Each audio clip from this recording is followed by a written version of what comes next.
I know you can hear me if you don't mind on Instagram. All right, so we are going to do another little mini training session here. Welcome wherever you are, if you're watching live or if you are watching the replay. I'd love to know where you're logging in from, or tell me a story, or tell me how you're doing, or whatever. Um, we're going to break down decision making today because it is it's so critical in today's world, that we break down how to make decisions. Because I think this is ultimately what it's going to come down to, like it being your future, your success, taking control over the things that you want to take control over, right? So we've been, in my company, we've been really primarily, focusing on entrepreneurs, helping people build coaching business, speaking businesses, whatever. I've been in the personal development world forever, and we spend a lot of time on marketing and helping people change their life, and clearing conflicts and beliefs and all this kind of stuff, and it's all important.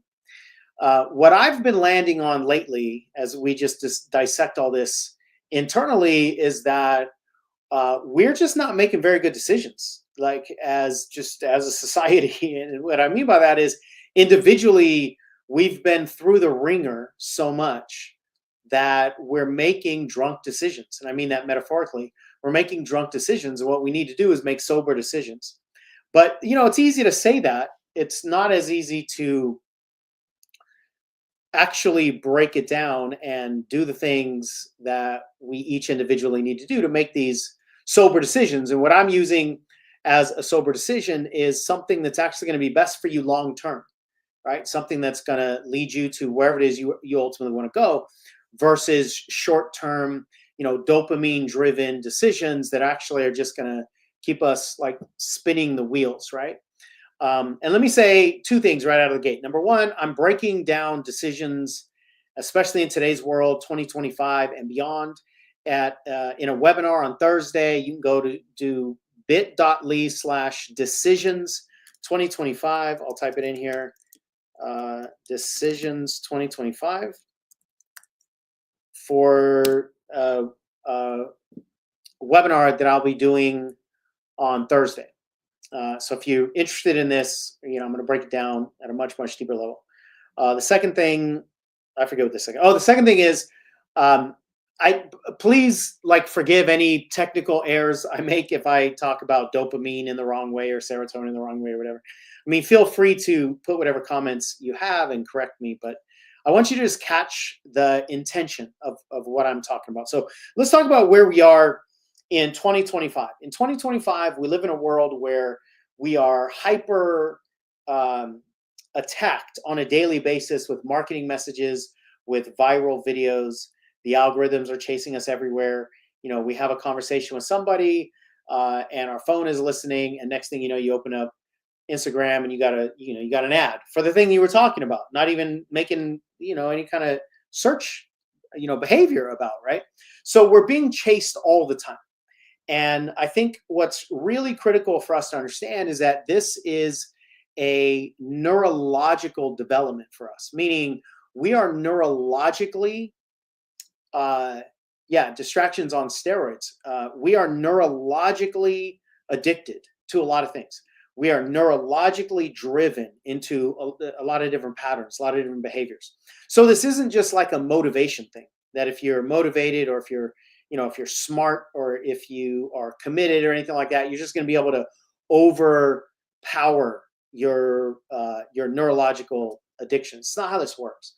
So we need to understand, though, then how can we recognize when we're making, I'm just going to use drunk decisions as kind of a, because I like the alliteration of it, as kind of a way to represent all those decisions that aren't actually going to get us, where we want to go, right?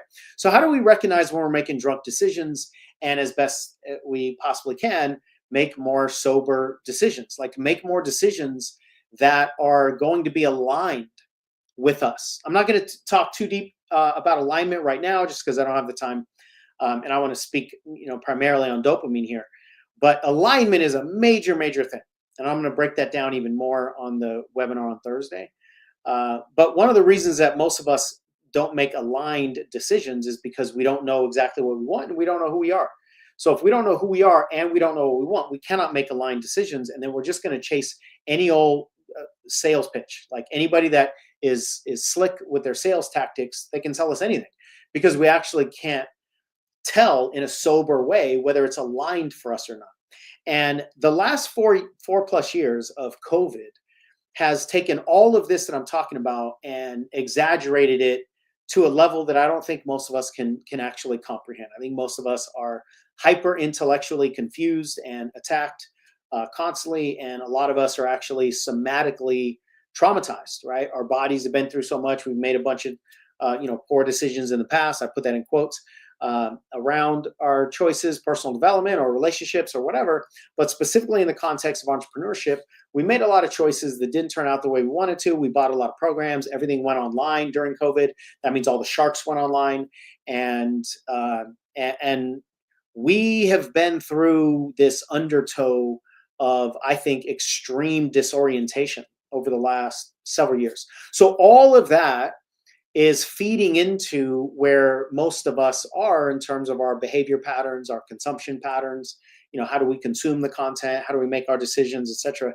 And I think each and every one of us needs to individually say, I am going to commit to making sober, aligned decisions for me, which means I'm going to have to remove myself from the current out there, meaning the current of the algorithms, the current of society, pull on us. So like you have to individually choose to put your effort into fighting against your dopamine habits and your neurological patterns and addictions. Like we have to individually decide that we're going to sober up. And it's not easy to do this, but you can't do it without making a decision, right? So you have to make a decision, but then understand when you can feel yourself kind of getting pulled in.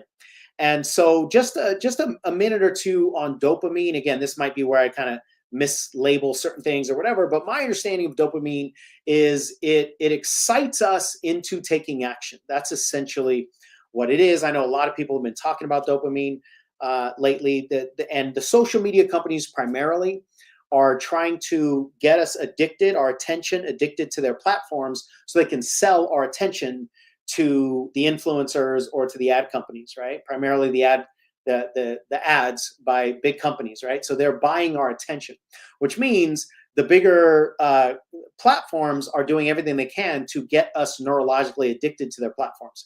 And they got a lot of money to spend, right? So all of that is to say that this is a conditioning like tsunami that we've been going through.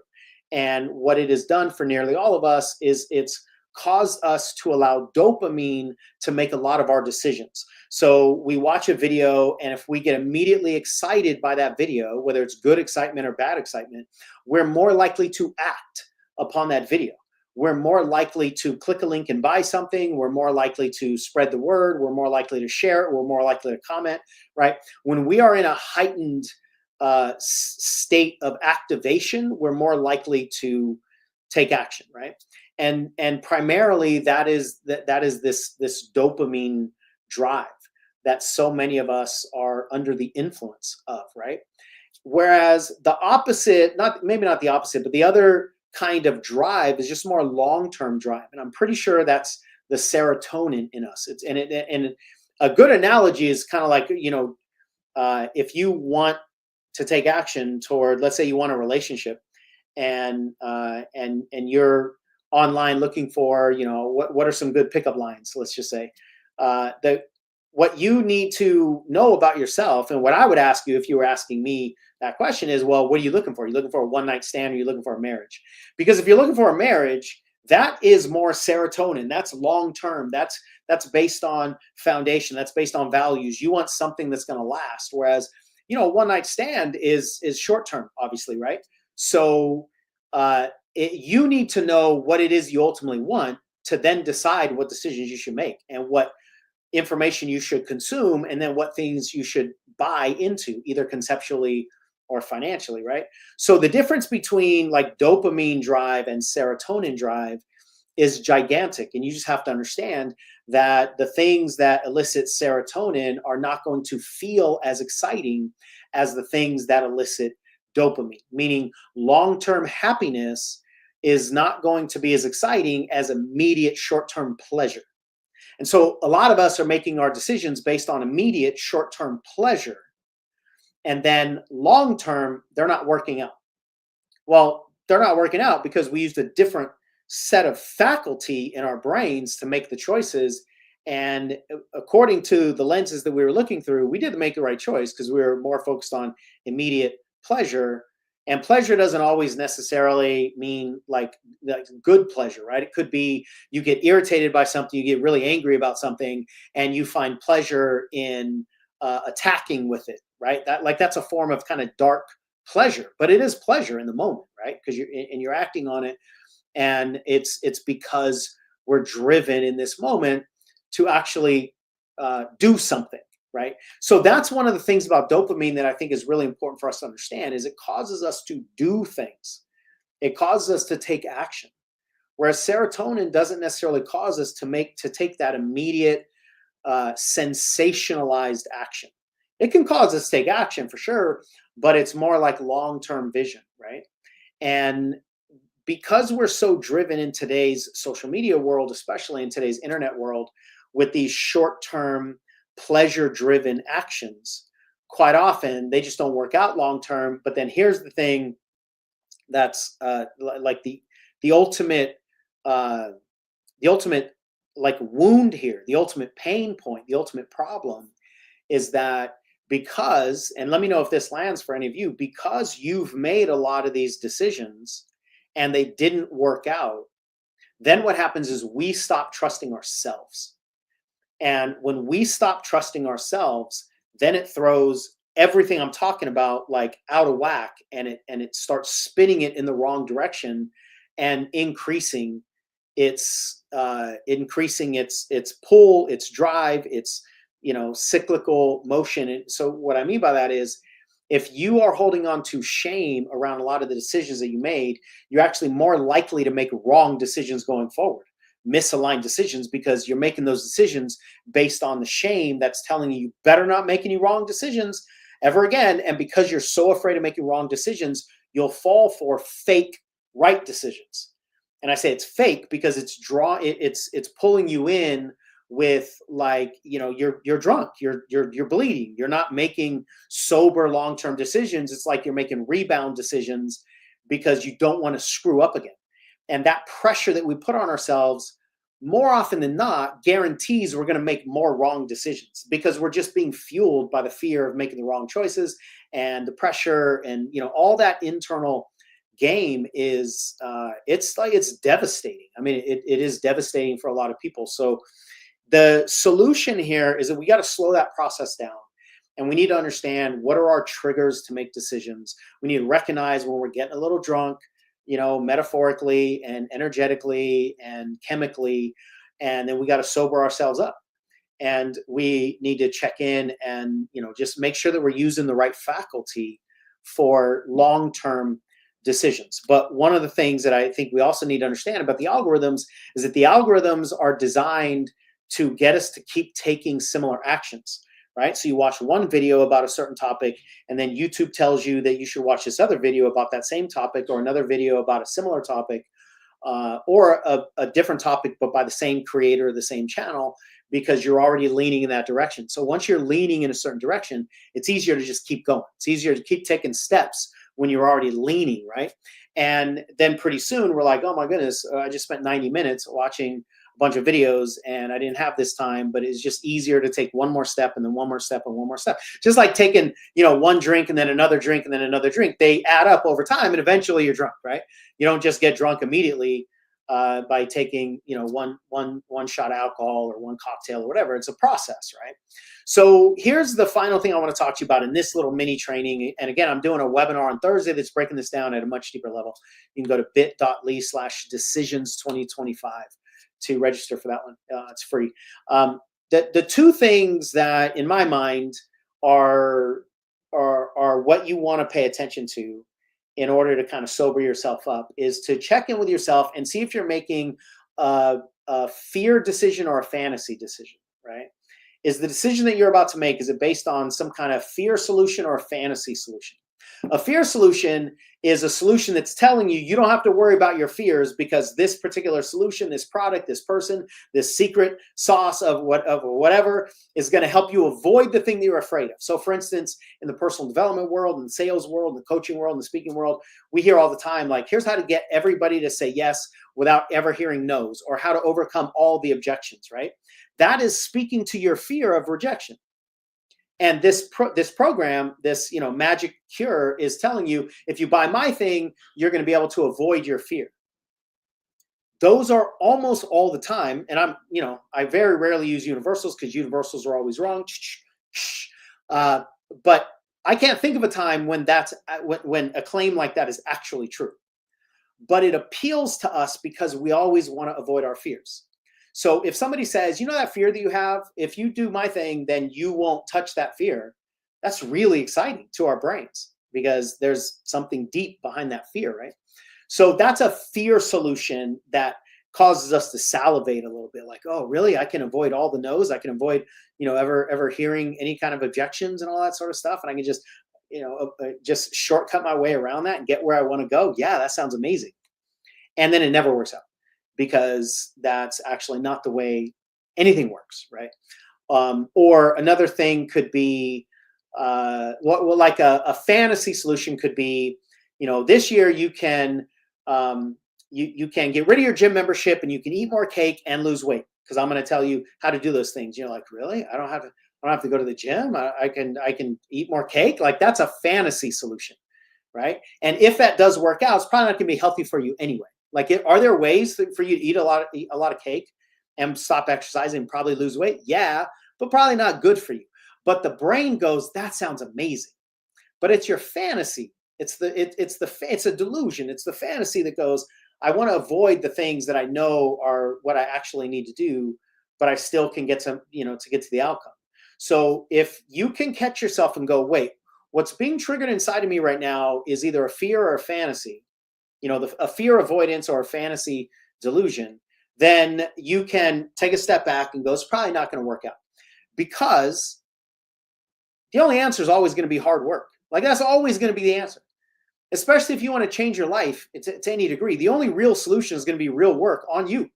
That's always going to be the real solution if you want anything to last. There are no such things as foundational fads. So if anything is short term, I always say that the time it takes for something to implement, learn, and immediately create a result is probably about the same amount of time that it's going to last. So if something is easy to consume, easy to do, and easy to immediately create results, it's not going to last very long because it's short term. But anything that is going to last very long, it's going to take a while. And we all know that. We just don't want it to be true. So the problem is, this is like the wrestling that we always have to do, is that the real solutions are not as exciting as fantasy solutions. But we need to recognize that most of the time when we make exciting decisions, they don't work out. They don't work out because they're exciting, because they're eliciting a fantasy desire that we have, or they're eliciting the idea that we can avoid our fears. And if we could just sober up and go, okay, this sounds really good and probably is not going to work, then you can look back at the other decisions and go, last time I made a fantasy decision, or last time I made a fear avoidance decision, it also didn't work out. In fact, I can't find a single decisions I've ever made that's been driven by fantasy desires or by fear avoidance that has worked out. Okay, so this one probably won't work out also. So let me look at what's going to help me actually make real foundational changes. This is not easy to do, because as humans, our brains will always want fantasy. Our brains will always want shortcut. Our brains will always want excitement. Our brains will always want those things.